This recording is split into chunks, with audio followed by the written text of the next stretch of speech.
చిన్న పిల్లల నుండి పళ్ళు లేని ముసలి వాళ్ళ వరకు ఎవరైనా తినొచ్చు. చాలా డెలిషియస్‌గా, టేస్టీగా ఉంటుంది ఈ దాల్ కిచిడి. దీన్ని పప్పు కుక్కర్‌లో తయారు చేసుకుంటే 10-15 నిమిషాల్లో ఈజీగా తయారు చేసుకోవచ్చు. ముందుగా ఒక గ్లాసు రైస్ తీసుకున్నట్లయితే హాఫ్ గ్లాసు పెసలు తీసుకోండి. ఒకవేళ మీరు 2 గ్లాసుల రైస్ తీసుకున్నట్లయితే ఒక గ్లాసు పెసరపప్పు తీసుకుంటే సరిపోతుంది.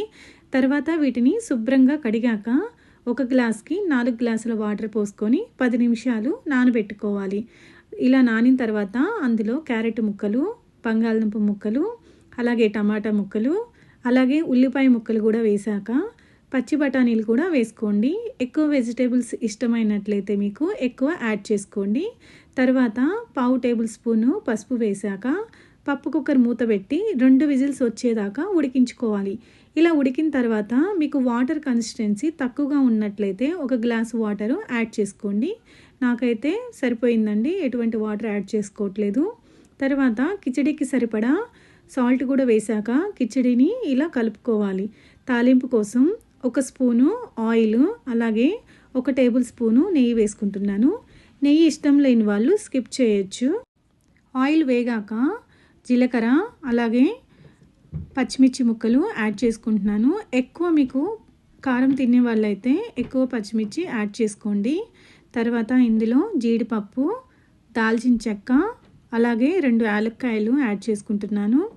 3-4 లవంగాలు, అలాగే ఒక బిర్యానీ ఆకు కూడా వేసి వీటిని ఫ్రై చేసుకోవాలి.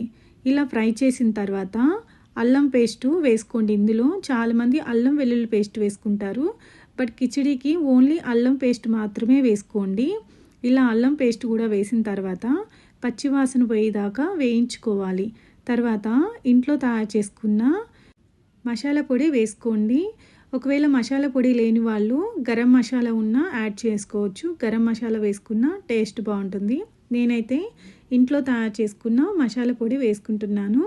తర్వాత ఇది కూడా ఫ్రై అయిన తర్వాత టేస్ట్కి సరిపడా మిరియాల పొడి కానీ లేదంటే కారపొడి కానీ యాడ్ చేసుకోండి. నేనైతే కారపొడి యాడ్ చేసుకుంటున్నాను. ఇలా కారపొడి యాడ్ చేసుకున్న తర్వాత ఎమ్మటే తాలింపు పెట్టేసుకోండి, లేదంటే కారం మాడిపోతుంది, టేస్ట్ బాగోదు. ఇలా తాలింపు పెట్టుకున్న తర్వాత కొత్తిమీర కూడా వేసుకొని మొత్తాన్ని కలుపుకోండి. అంతేనండి, ఇది వేడివేడిగా నెయ్యి వేసుకొని తినండి. కిచిడి చాలా బాగుంటుంది. నా వీడియో మీకు నచ్చినట్లయితే లైక్ చేసి సబ్స్క్రైబ్ చేయండి. Thank you for watching.